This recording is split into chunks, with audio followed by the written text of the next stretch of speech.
So when you saw that Red Hat was speaking, how many of you thought of those older women wearing the fancy hats? Yes. So you're definitely not alone. In fact, several people in my family think that I represent those fine women, and I haven't had the heart to correct them. But we are, in fact, the world's leading provider of open source enterprise IT solutions. So B2B, technology, growing company. And I really want to emphasize the growth, because I think that's really important with understanding the content chaos that was happening at Red Hat. So I joined Red Hat back in 2009, and 8 years later, we've grown from 3,000 people to 10,000 people. I joined a marketing communications team of 11. We now have more than 100 representatives in our team, and our marketing organization has grown to over 600. So this slide further elaborates on that point. So this is how our portfolio has changed over the last 10 years. So several acquisitions, several new product lines, and what that has done has kind of stirred up all of this kind of content crazy and the need for content governance. So back in 2014, we did a great initiative across the marketing organization to standardize our content types. Content types being white papers, data sheets, infographics, etc. Making sure that every business unit was calling a white paper the same thing.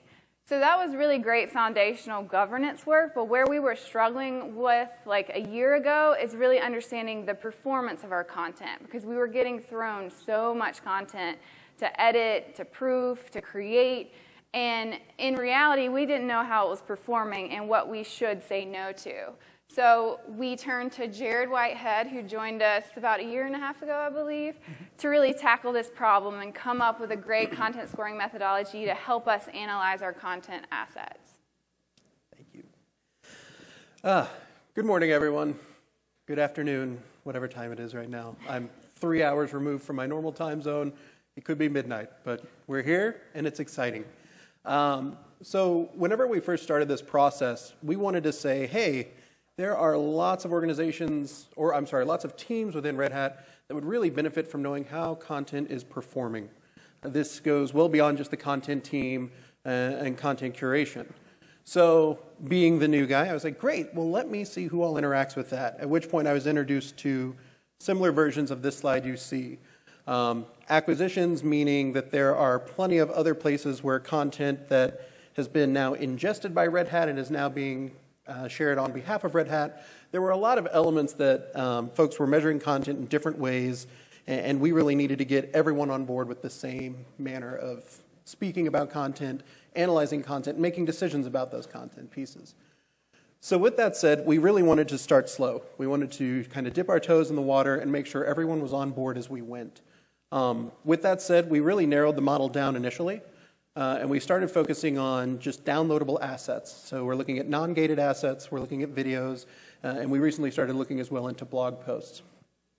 But whenever you have multiple arms of an organization looking at the same thing, but looking at it through different lenses and coming up with different decisions, where do you start?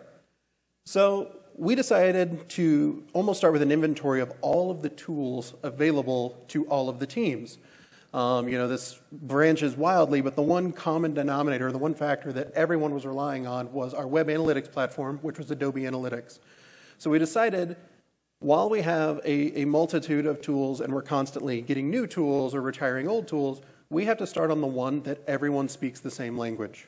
Now, with that being said, we could definitely look at your basic web metrics for this, but we had to go further and ask those folks, what in Adobe is important to you? What is resonating with you? What means content works? Some folks were saying download numbers. When I see my assets being downloaded more than others, I know that that's a good asset. Other folks were looking at traffic in terms of awareness. If I'm at least getting eyes on page, I'm winning. I'm doing my job. We had to get everyone speaking the same language. So in that assessment, we quickly realized some folks are very comfortable in this realm. Some folks, love those metric pieces, while other folks say, just tell me in plain English, did it work or not? Did it do what I wanted it to do? So we came up with a system that broke that plain English down for everyone. And it was a system of subscores. So we wanted to make it a scoring system of 0 to 100. Here's where your content falls in that total range. But it needs to be more than that. We can't just tell you, hey, it did good, hey, it did bad. If the conversation ended there, why on earth would you ever use this? If you're not getting any direction or insight out of it, it's worthless. So we did weighted subscores. And again, breaking metrics down into just these simple, digestible pieces is key if you're going to make this go organization-wide. So you'll see we have volume, complete, trajectory, recency. I'm going to walk you through these and give you an idea of what folks are looking at Red Hat right now. So we start with the volume score. This really speaks to those folks who are talking about awareness pieces of, I just need eyes on page. I need a lot of traffic coming to my asset. If that's occurring and I'm getting folks to see Red Hat and see Shadow Man, I've done my job. So you have your asset. And mind you, we have greatly altered these numbers. This is not representative of Red Hat traffic, but we just wanted to, for the methodology's sake, be able to explain this. So you've got 9 folks coming to this asset. Of all the traffic on redhat.com for downloadable assets, this one falls in the 60th percentile. So we're making this just extremely representative of Red Hat content itself. I want you to be able to say, I know that this white paper got more than 60% or more traffic than 60% of other white papers on redhat.com. So you get a volume score of 60. When you see that volume score of 60, you know, okay, this received more traffic than X% of other Red Hat assets. We then move on to complete. Still trying to make this as transparent and usable as possible. Of these same 9 visitors that made it to this asset, 4 of them downloaded it. 4 of them actually consumed what we were looking at. So if we're seeing that 4 folks out of 9 downloaded that with a 44% download rate, there's your complete score. Again, this is direct, this is simple, this is something that we want folks to be able to speak to confidently, that when they see this and when they see this number, they know exactly what that means. So we've been looking at this so far in terms of aggregate data. So this has been, a good 3-month trend, and in those 3 months, here's where it ranks in volume, here's where it ranks in complete. But we can't just look at that as one blob. Okay, so we had to trend it over time. So in month 1, you see that there were, say 9 visitors. Month 2, there were 6. In month 3, there were 3. So unfortunately, we see traffic has been declining to that asset. At Red Hat, that means there's a negative slope, and that negative slope equates to a 0 trajectory score. Now, if we had seen visitors increasing over those 3 months, that slope would define that score. The higher the slope, the higher the score. Again, these are all 0 to 100. We keep it all the same. It has to be just this unified vision of how this works. Furthermore, we understand that slope can be greatly affected by an outlier. So you could have 0 views 1 month, 0 views the second month, and then 2 in the third. But that's a positive slope. Trajectory's going up. That's a positive sign. But we want to be able to reflect that over the last 3 months, it wasn't steady traffic. So we did the recency piece. And what this is we set a benchmark. So for this example, 2 downloads a month is what we were looking at. As you can see in month 1, we're greater than 2 downloads. We got 3. In month 2 and month 3, unfortunately, we didn't hit that mark. We are less than 2 downloads. So we don't get those months worth of points. We only get that first month where we get 33 points. The recency piece is one of those that what you're looking for is if it's not 100, you know that traffic was spotty. If it's 0, you know that it's been very spotty. It definitely gives you an idea of almost reliability relative to that. And I promise that's all the math. Oh, no, there's more math. I am so sorry. You should never joke about math. So, what is important? All of these scores definitely shouldn't be weighted the same. We understand that if a completion score is extremely important to you, that you want folks getting to an asset and say, hey, that's relevant to me. That's something I want to know, and I'm going to download that. That may be important to you. So your weighting may be higher. Volume may not be what you're looking for. You may say, well, that's not nearly as important as complete. As long as folks are downloading, that's what I want. Trajectory, you may want to say, I need to know the path of these assets over 3, 6, 12 months. I need to know if this is increasing or decreasing. And recency. As you can see, these have been weighted to someone's specific needs, some organization's specific requirements for how their content's performing. But that doesn't have to be the case. You can weight these however you wish. For this case, you could be volume entirely. So perhaps this was an awareness piece or an awareness campaign, and I need to know that enough people got to this asset. Whatever your weighting is, it has to be decided upon and it has to be nailed down. One of the things that we did initially was say, well, should we use industry standards? Should we see, across the B2B tech and software space, is this what folks would be looking at content? And we quickly realized we should look at what Red Hat thinks is important. So what we did was we conducted a survey initiative across the marketing organization. We presented the metrics to folks and said, hey, what of these is most important? Rank these in terms of what you would most use to actually identify if your content performed well or not. And that's what we ended up with, were these weightings. So you've got your subscores, you've got your weightings, you do the math, and you end up with this. That white paper that we've been looking at with these metrics has an overall score of 45. You can see where that falls among all of your content. If your content averages 32, fantastic. That one's doing well. If your content averages 60, why? Why is this one not performing well? The great thing about this is we don't stop at did it perform well or did it not. You can now look at the subscores and say, okay, this piece is getting great volume but terrible completion.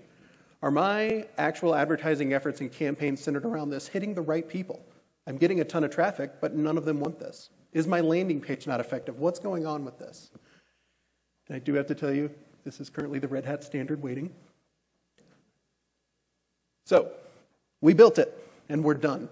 You just throw it out and you walk away. And it will do absolutely nothing. It will die within a month and no one will use it. So we had to quickly learn that you have to be an evangelist for this. You have to be able to get out and say, I know that there are tons of people in this organization that could use this right now. And that's a hard process to do. That is hard to walk out to people and say, we've got something new that you're probably not comfortable with yet, but we can get you there. So we start with one-offs. Someone may have a question, and myself, being in marketing operations as an analyst, with this tool we've made, I'm like, cool, I think I can answer that one. Look at me, I turned a question into an insight. Fantastic. What on earth makes me think I know anything about content? I do not. I know about metrics, I know about assessment.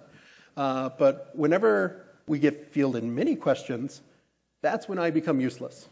That is when the model has to go into the hands of someone else. And that's where I'm super excited that Red Hat has rock stars. This one is apparently Paul Stanley of KISS, if anyone is a KISS fan. And that's an acoustic flying V, which does not exist.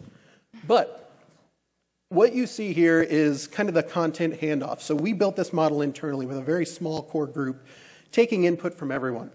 And then quickly realized everyone that we gathered input from has to be able to speak to this. So the rock star that you're looking at there currently is actually a content librarian for Red Hat. When you provide the model and you have someone with subject matter expertise, you have someone with knowledge of how things are published, the links on the site in which they exist, authorship, even down to just readability and general sentiment of that piece, suddenly it's an amplification effect. And you get someone speaking to folks, giving them recommendations about their content and about, their pet projects and their babies that they're very close to, but they are speaking to that with data. They are coming from an undeniable position. This is how it's performing. I'm not saying that you intended it to do this, but this is what it is doing.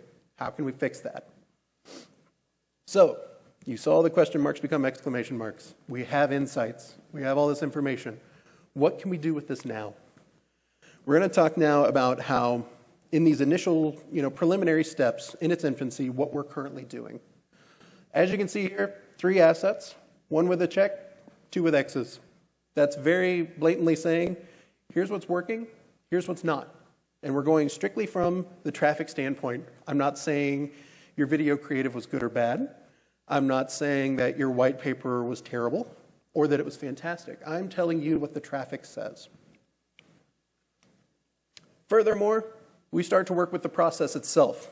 Content creation, content translation, content editing, and publishing. Red Hat was drinking from a fire hose after you saw kind of all the acquisitions and the new products and everything coming about. We definitely fell into this notion of here's a new product or here's a new campaign, and then here's my checklist of the 30 assets plus that need to accompany this for launch.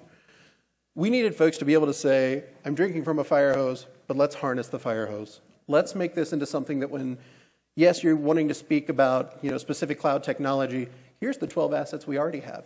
Here's the top 3 that perform extremely well. You may have not even known these existed. Do these fit your need? This is part of the process that we can start to do. And finally, with scoring like this, we go from this standpoint of produce content, yell, tell folks what we want them to hear, into this piece now of we're assessing how traffic is coming in and actually interacting with this, and now we're listening. And I think that's probably going to be moving forward. Once we really start to utilize that piece is going to be our biggest win, is going from this notion of here's what we think you need to know versus here's what we see you're looking for.